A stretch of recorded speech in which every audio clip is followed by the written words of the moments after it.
Do you have a suggestion for a Rockstar Impact Podcast guest? Go to impactpodcast.com and just click Be a Guest to recommend someone today. This edition of the Impact Podcast is brought to you by ERI. ERI has a mission to protect people, the planet, and your privacy, and is the largest fully integrated IT and electronics asset disposition provider and cybersecurity-focused hardware destruction company in the United States, and maybe even the world. For more information on how ERI can help your business properly dispose of outdated electronic hardware devices, please visit eridirect.com. This episode of the Impact Podcast is brought to you by Closed Loop Partners. Closed Loop Partners is a leading circular economy investor in the United States with an extensive network of Fortune 500 corporate investors, family offices, institutional investors, industry experts, and impact partners. Closed Loop's platform spans the arc of capital from venture capital to private equity, bridging gaps and fostering synergies to scale the circular economy. To find Closed Loop Partners, please go to www.closedlooppartners.com.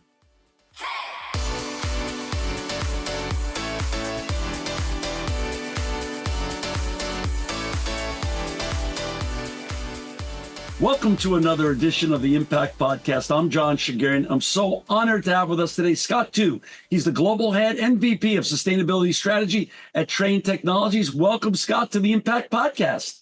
Thank you, John. Great to be here. It's great to have you. And Scott, before we get talking about all the wonderful and important work you and your colleagues are doing at Trane in sustainability, I want to ask you a little bit about yourself. Where did you grow up and how did you get on this very important journey that you're on? I know this is one of my favorite parts of your show is when you ask your guests some background. And so mine started pretty humbly. I grew up in South Alabama on a small family farm. And if your listeners know anything about farming, then they know that recycling and reusing is sort of foundational to all farms, no matter their size. You look at waste because it doesn't need to exist on a farm because there's a use for whatever is coming out that may not be used for what you are focused on today, but it'll be used for something tomorrow somewhere else. And so that's right. The concepts on farms are not called sustainability. That's the nice word that we call them today in maybe a corporate environment, maybe across economies. That's not what you call it on a farm. You just call it smart living. And so, I grew up with that concept. The 7 generations before me were all farmers. I was the one that did not stay on the farm, but I'd like to think that some thread of what we were doing then and how we were thinking has sort of been part of my story and my career from the very beginning. I love that. What was your family for 7 generations farming? I mean, various things over the generations. My family farmed commercial produce, things like purple hull peas, okra, wow. A very unique crop. It's really imported along the Gulf Coast with gumbo. Yeah. We also farmed things like watermelons, back when watermelons were having their day, and they did not all come from South America. They came here from the U.S. But yeah, that was really important commercial crops at the time. Do any of your siblings or cousins still carry on the farming tradition? Yeah, I certainly have some family members that carry on the tradition. That's so wonderful. That's so wonderful. Where did you end up going? Where did you end up going to school? Yeah, I went to a small college called Livingston University, and studied environmental science. I went there for business. I found out in my early courses on business that one really wasn't connecting with me as well as the biology and environmental science courses, and so I switched over to environmental science and later got a master's in environmental science as well. This was in the days before there were integrated degrees that are common today, like business and sustainability. We weren't even using the word sustainability then, but that's looking back. It was I didn't know what I didn't know at the time. I was going with things that really connected with me, right? And I think that's still important. If you do something that connects with you, then it becomes sort of part of who you are, part of your purpose. I so agree with you. What was the first job you got when you got out of school? Yeah, I got a job with a large chemical company. Actually, it's a company that people now know as Novartis, the pharmaceutical company. And I was asked to work on some risk assessments, some nature risk assessments on compounds in the environment was fascinating. I was going at night and capturing, as part of that work, things like cottonmouth snakes or water moccasins during the night when they're active, things like largemouth bass during the day. And we were taking tissues from those animals to understand how those natural species were reacting to compounds in the environment. So fascinating first job that sort of let me know that maybe the things that connected me are something that I could do forever. So that was sort of the launching pad. How did you end up at Trane? What was the impetus that got you over to Trane Technologies? How long did you come over? How long ago did you come over there? Yeah, so almost 20 years ago, I went to what was then Trane, the air conditioning company, and I was asked to join the firm because they needed some help thinking through refrigerant strategy globally. Refrigerants, of course, are those greenhouse gases that are used in air conditioning to help actually cool a space. And so I was asked to come to the company at a time when the company itself was thinking about how should we better manage and think more strategically about refrigerants globally. At the time, refrigerants were just being managed internationally by treaties. Right. And the world is trying to reduce the impact of those on the environment. So I thought that was fascinating. I didn't know much about refrigerants or the air conditioning industry at the time, but what I have found over my career, it doesn't really impacts on the environment for those listeners of yours who have an interest in how do I reduce negative impact. It could be in your home, it may be a future career. That issue is sort of across all industries and products. So this idea of how can we do better as a concept was the same one that Trane had 20 years ago when I joined. And it was a question around how do we do this better? How do we manage them better? How do we think about the future? How do we think more strategically? So it was a fascinating moment to join the company, and I've been at it ever since. When were you named the global head and VP of sustainability strategy? Yeah, so I was actually, I moved into a new sustainability role. The company created a special group of experts, a very small team that I was asked to lead in 2010. And that group was to answer questions around what I just mentioned, like how do we operate our facilities better and, reduce waste? How do we think differently about products in the future? And the bigger question was, how do we see around the corner or see around the curve around what's ahead for companies like ours? What should we be thinking about today that might have implications in the future? So I felt that was fascinating. I took the job of putting that group together back in 2010. And, we've had now 15 plus years of hitting a lot of milestones, learning a lot along the way, and I think making the company perform better over time. So for our listeners and viewers to understand more about Trane, if you haven't heard about Trane before or seen the great brand, I grew up with the brand. I remember growing up in Queens, New York, and we had a Trane air conditioner right outside of my bedroom window. So I would hear it go on and off all day, and it was Trane technology. So Trane's been one of these iconic brands. But for our listeners and viewers, Trane operates in 62 countries, over 45,000 employees, over 21 billion in revenue a year, and you can find them at tranetechnologies.com. That will be in our show notes. You don't have to write it down, but tranetechnologies.com is the URL that you can find Scott and all these great colleagues and the work that they're doing in sustainability.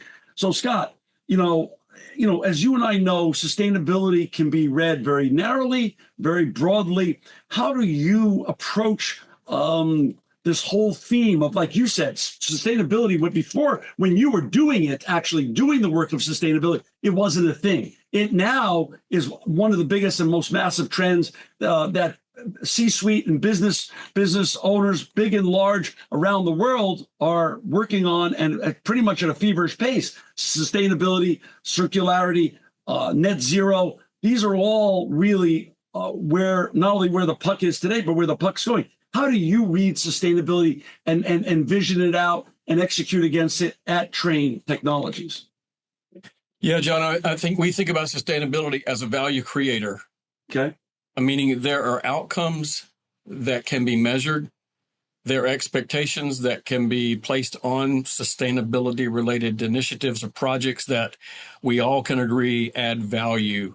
And that's one of the early learnings that we had. And I believe that goes for every company. I get asked that question often, which is how do we view it? And my answer always is, without apology, we're looking for the new value or the edge that sustainability can provide. It's always, in my view, about making a company better. And who doesn't want that? What company of any size doesn't want that? And I believe that's the lens that we best use sustainability to provide. I so agree with you. You know, when I started the show about 17 or so years ago, when sustainability was put into a C-suite discussion, I was always told that the C-suite would hit their heads and say, "How much is that going to cost me?" But that whole trope or paradigm has been turned on its head now, as you said, and sustainability really becomes, like you said, so material to the goals of the core company, the core goals of the company, that it could be an absolute make the company more resilient and profitable all at the same time. Totally agree, John. I mean, you could put me in front of any group in the company. We can take a finance function, which I think some sustainability teams try to stay away from, the CFO's office and his team. But for me, no team better understands outcomes and business value and how to measure it than a finance team. They understand that cutting energy use saves money. They understand that cutting emissions in ways that we can do that can save the company money. So they get that piece. You could put me in front of the HR team. We'll talk about how it helps to attract the right people. We can talk about how it helps retain the right people. We can talk about how it helps engage people and help them be more innovative. I mean, you can put us in front of any group inside of a company. And I think that the sustainability lens holds on its own, because there's value that can be measured across all these facets. So like you said, the third rail of sustainability historically, years and years ago, was the finance team. And now you go in and you start talking about ROI, and they're listening. They're leaning in. Yeah, I've learned that you don't bring them in at the end. You bring them in as co-creators. You bring them in at the beginning. Right. And because they're the ones that help us, they're really great at data. I think the sustainability teams across the world are better at leveraging data today than ever before. But finance teams they've sort of perfected the idea of data. We call it bean counting. We could also call it sustainability counting. I mean, they're really good at that. And so co-creating these projects with a finance team makes a lot of sense. I got it. So talk a little bit about, I love what you just talked about, ROI for the finance team, and with the HR team, it comes to attraction and retention. How then, after you attract using sustainability and then retain, then how does your team then take the 45,000 or so wonderful colleagues that you have at Trane Technology and turn them into not only ambassadors, but sustainability evangelists? Yeah, I love that phrasing. I think here's how you do it. Here's how we've done it. We recognized early on that the question is, does every person in the company have a role to play? A personal action that can be taken. You either believe that or you don't. We chose to believe that. It's easier said than done, but I do believe that every person in the company can take a personal action that can be meaningful. The aggregate of 46,000 actions is huge, can be measured. The outcomes can be big. It's like taking you and I walking from Charlotte to Fresno is a lot of steps. A lot of steps. I can take one step. You take one step. That's only two steps. But 46,000 of us taking steps, we're on the way now.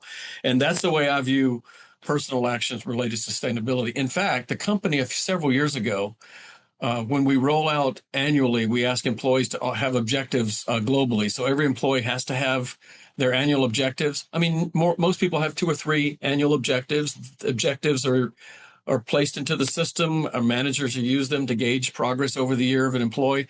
There's only one default required objective of all Trane Technologies employees, and that's the one that's related to sustainability.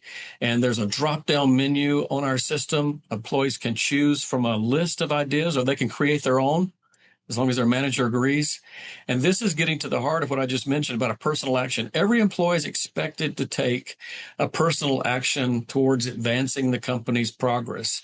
That's a big deal. That's putting your mouth where your actions are, and saying that this is how much we believe that it's important that every employee takes a personal action. And so nothing says it more than sort of not only requiring it, but if you can imagine that, that also then feeds into discussions with the manager about how you're doing, what kind of action you're taking, how's it going in that, what you've said. And it sort of is directly then tied to future promotions, merit discussions. It keeps an ongoing dialogue, which we found to be very helpful for engagement. So at Trane Technology, it's not all technologies. It's not only about talking the talk when it comes to sustainability.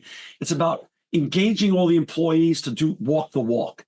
Absolutely. Love it. We have to connect it to the people in ways that's really meaningful. I mean, it's back to what I mentioned. It's not just about those objectives. A lot of this is about storytelling, making heroes of people that are doing something creative and unusual, engaging in different ways, finding a new avenue of reducing waste or making some kind of very positive impact. We spend a lot of time highlighting those stories inside the company. And the idea there is to do two things. One is to underscore that this is important to us. So we're highlighting good behavior. It's also meant to inspire others. So you see this behavior, we'd love for you to be inspired by it and do something similar. And that's just worked really great for the company over time. You know, Scott, we're living in this fascinating new world where you and I can't wake up any morning and read the New York Times or Wall Street Journal or turn on Bloomberg or CNBC and not hear the term or read the term AI. And so the AI generation is upon us and it's booming more than ever, which has led then to, of course, big data centers. And data centers, of course, has one of the big problems of data centers with any new technologies is energy demand. What role does Trane Technologies play in keeping these data centers cool and also help manage the energy demands of the local communities that they're residing in? I mean, you're right, John. We can't have a conversation these days without AI or data centers coming up. It doesn't matter what we're talking about, no matter what you read. Right. It's a big deal. But Right. to your point, one of the great needs of data centers, especially as they get faster, as they become more compressed in smaller footprints, is they do need a lot of significant cooling. And what they really need is high performance cooling for those environments to operate. They need the ones that have the most efficient ways of doing that and moving around the heat that's associated with all that processing power. And of course, Trane Technologies plays a really important role in providing efficient cooling and what we call thermal management to data centers. And that's not going away. We're there now. We're a significant partner with the data center companies. And what we're really focused on, though, is doing that in a way that's most climate friendly. I mean, we need ultra efficient heat pumps. That's what needs to be put in those data centers. We need next generation refrigerants. Like I mentioned earlier, refrigerants are important in terms of helping cool a space. We need the best of the best going into data centers. It needs to be the least impactful. I mean, these data centers do consume a lot of energy, but everything we can do to reduce the energy demand is a positive for the grid, for local communities, for the nation, and for this continued increased use of AI. So it all comes together. Trane plays a really important role right now in this intersection of cooling the future of where we are with data centers. Outside of just data centers, servicing all your other clients, big and small around the world, what role does AI play in now not creating the problem that you're solving, but helping you solve the problem of the customers that you're serving? You know, that's an exciting area for us. And I think we're just touching the edges of what the opportunities are, but we're already using AI. We're using AI really. We are quickly moving away from reacting to a building's needs and making it much more about predicting what's needed inside buildings. Better than that, we're letting buildings predict what they need. I think of it a lot of times now as think of your dashboard in your car, your vehicle. The dashboard will tell you many times now if you have a low tire pressure. It'll tell you if you need fuel. It will tell you if it's time for an oil change. We've talked about smart buildings for years, I think, but we've now made it there. We now have the ability to have truly smart buildings. I would like to say they can heal themselves. They can certainly tell you what's needed, like your car. And oftentimes we now have buildings that are ordering parts for themselves using AI for the service techs to bring to improve the building's performance. That's Wow. available today. And so that's really exciting. We're using predictive analytics. We're using digital brains in buildings for buildings to diagnose how they could operate more efficiently, how they could operate at a higher performance level. These things are not just meant for new buildings either. Don't think of new buildings as having that only, because the big opportunities in buildings that already exist, what we call retrofit, the moment is here certainly for new construction, but the big opportunities with buildings that already exist, whether it's your home, whether it's the office you work in, the store that you visit, the school that you send your kids, all of these buildings can be smarter with the use of integrated analytics and AI. Wow. We've moved beyond sort of the generation of the alphabet soup of sustainability acronyms that got over politicized. Again, not that has nothing to do with you and me per se, but they just became ridiculously politicized. DEI, ESG, and all that other stuff. And it seems like we've settled on the future is sustainability, circularity, materiality. Talk a little bit about recently. I know when I've studied about Trane Technologies, you've launched a new circularity impact metric. Can you talk about circularity and the impact metrics that you've launched, and then we'll go into some of the other topics of materiality and such. Yeah, here's how I think about circularity. The circularity for me is a question. Okay. And the question is this: how do we get the maximum value from the products we design and install around the world? Now, many of your listeners understand an air conditioner that sits outside of the building that they're in, home, office, wherever. I mean, it cools the space. It's something we forget about because it runs day in, day out, keeping the space. It's there. We take it for granted. It's just there. Yeah. And many of these systems last a long time already. These are not like this is not like buying toothpaste that has that lasts a couple of weeks. You invest in a system. They're expensive. They last also a long time, 10 years, 15 years, 20 years. Here's what Trane Technologies is doing right now that I think is sort of cutting edge. We're stepping back from how we've always done it, and we're thinking, how do we further maximize the value? And what I mean by that is, let's rethink the materials that we source. Is there an alternative to things like copper? We specify and we put a lot of copper in the equipment, but now we're asking a team of people to step back and objectively say, is there an alternative today? Is there a better material? Is there an alternative that's less impactful on the environment? I mean, we have to dig up the earth to get copper. Is there an alternative to that? Is there a better steel than just regular steel? Is there a lower emission steel, a green steel, if you will?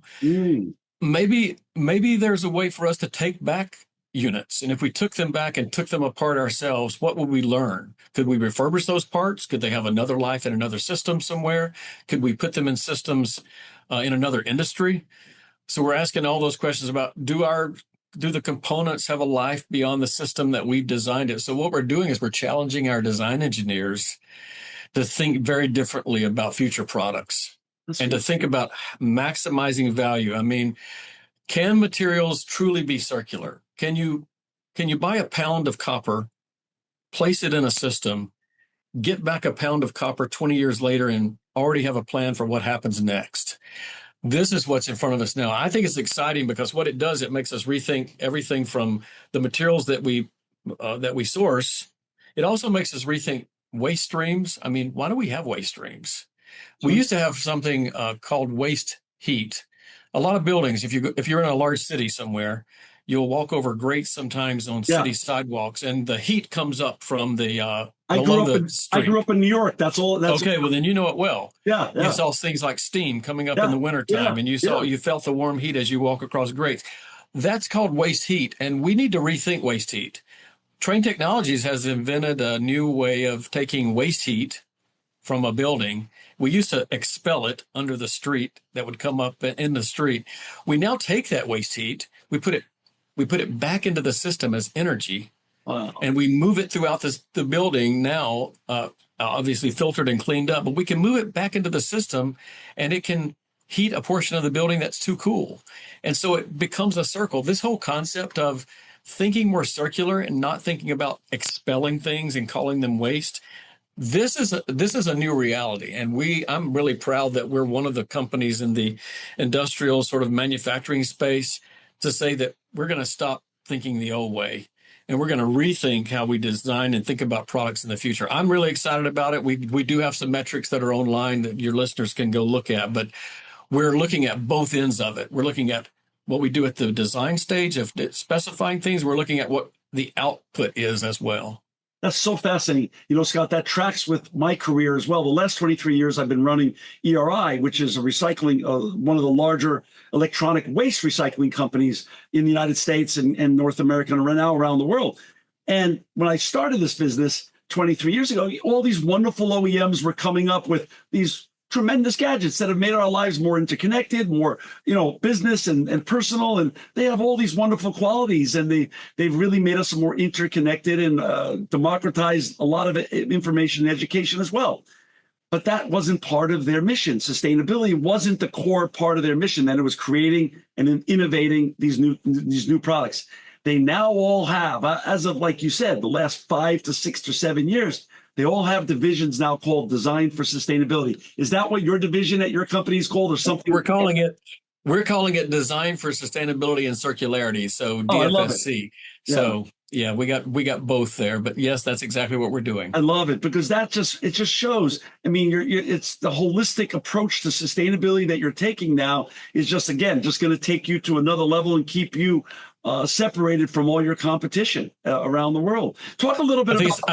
I also think, John, it's just a smarter way to run a business. It is. It is 100%, because, like you said, there's going to be an ROI to that you're there is, and engineers discover that when they look. I agree. So, talk a little bit about the other two words that are now being, I feel people are leaning into a lot when it comes to sustainability is resilience, making Trane Technologies more resilient by the very robust sustainability program you've put together, and also materiality. The materiality of your sustainability program as to the vision and the goals of Trane Technologies as a whole. Talk a little bit about those two words and why they're so important to the greater good of sustainability at Trane Technologies.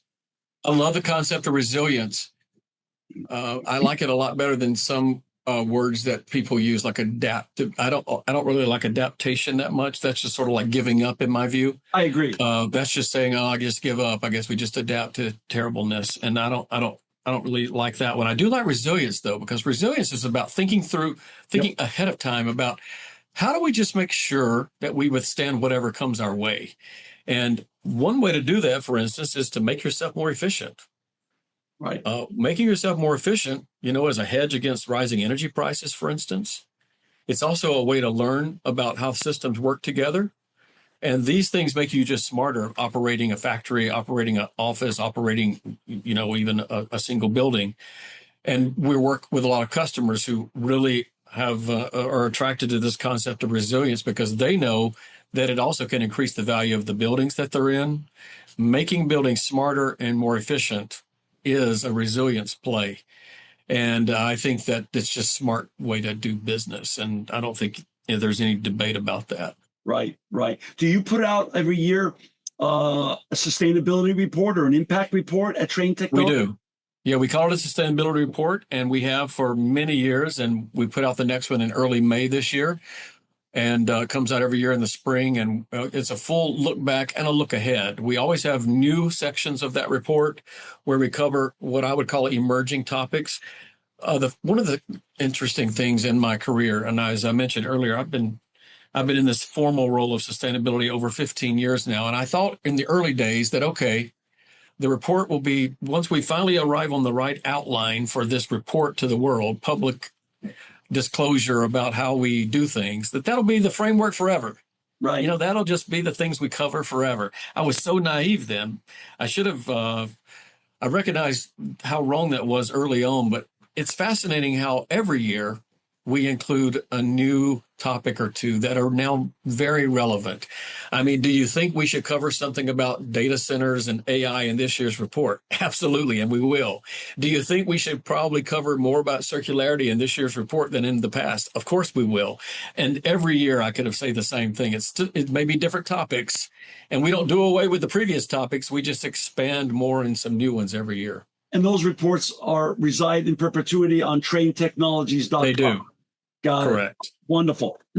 Scott, you're in 62 or more countries around the world. Talk a little bit about the challenges of regulations and laws. You have the patchwork quilt of all these regs that, in North America versus EU versus what's happening in emerging economies in Asia and South America, and even now the Gulf and the Emirates area is very into sustainability and circularity. How do you manage this patchwork quilt and not let it, how do I say this the right way, that minutia get in the way of you doing the real work that we've been just talking about the last 40 minutes or so? Yeah, there's a couple of ways. One is that we as a company, Trane Technologies, and we really think it's important to have some things standardized, either regionally, globally.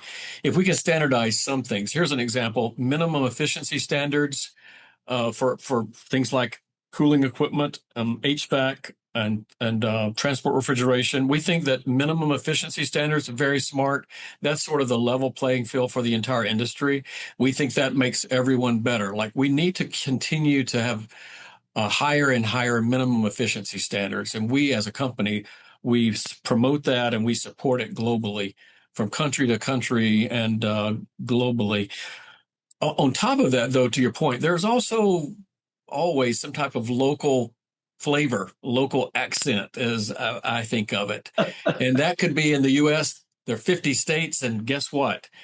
Every state's building codes look a little different than another state's. What's required? It looks different than in Europe. And Europe looks a bit different than the Middle East.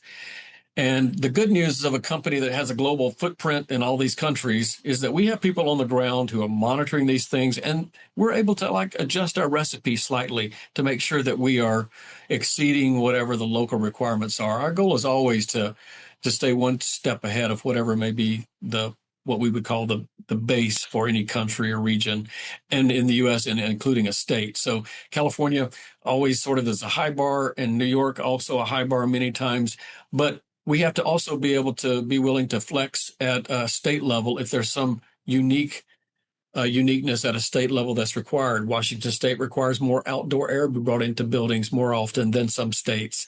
We can do that. We have people on the ground that make sure we can do that. We want to comply. We have our technologists work on how we best do that so that it's efficient.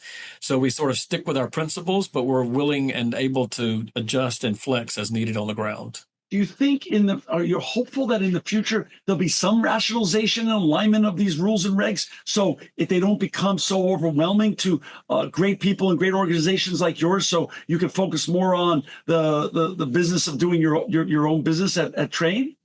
Well, there's nothing wrong with differentiating, though. There's always a base for everything. And so there's always I like to think of it as a good, better, best. So there's always the good, and we all can meet the goods.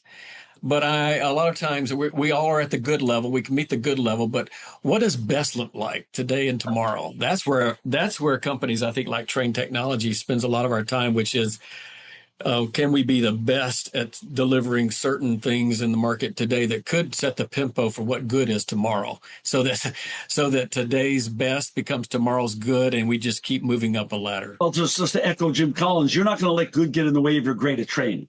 No, let's don't. That's I right. agree. That's great. That's great. Talk to the next generation. We have a huge following here of young people who they're waking up. What they tell me, either through connection over this show or when I go speak at college campuses across America, there's a huge population of undergraduate students and even graduate students that are in our best universities across this country. They're waking up every morning hearing the same thing that you and I are about AI, but they're hearing a different message, both on traditional media and social media, that AI is coming for their jobs. AI is coming for their careers, and why should they even be focusing on their education? What advice, as a go-forward plan, can you give our next generation of leaders that AI is not the end all be all and going to take their careers. What good advice can you give them now looking back? Yeah, a few things I would say. One is that AI is a tool, and it's a tool we have to learn how to use to make us more productive and more effective, and maybe react faster to what's coming at us. So that's just a given. I think that's the way we need to look at it. It can make us better. It can make us better as people, as individual performers, as companies. That's number one. Number two is when I talk to young in career, or those who may be looking even for where their career is headed or where they want to land. My view, no matter what your background, it doesn't have to be sustainability, is can you be interested in where you can add some value? Everyone has great ideas. How do you take the ideas you have and truly add value somewhere? If you can add value, value is always recognized.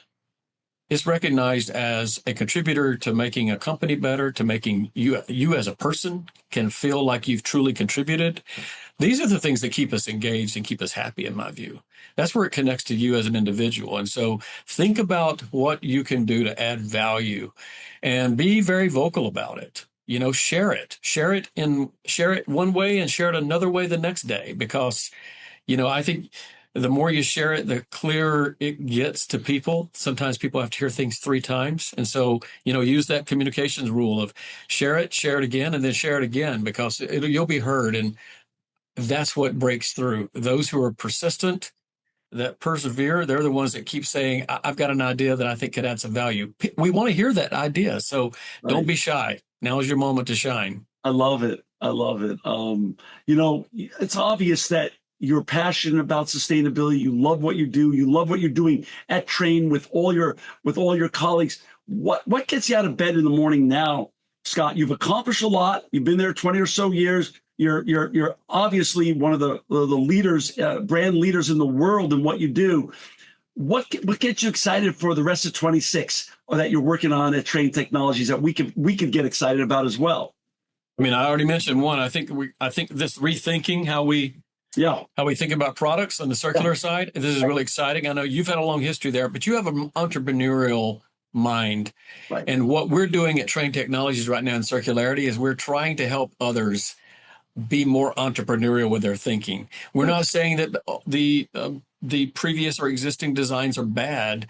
We're just asking people to be a bit more entrepreneurial with how we think about the future and design, and maybe changing a business model that would allow us to take products back and do something else with them. This takes some entrepreneurial spirit. So how do you instill an entrepreneurial spirit? That keeps me up in the morning. It gets me up.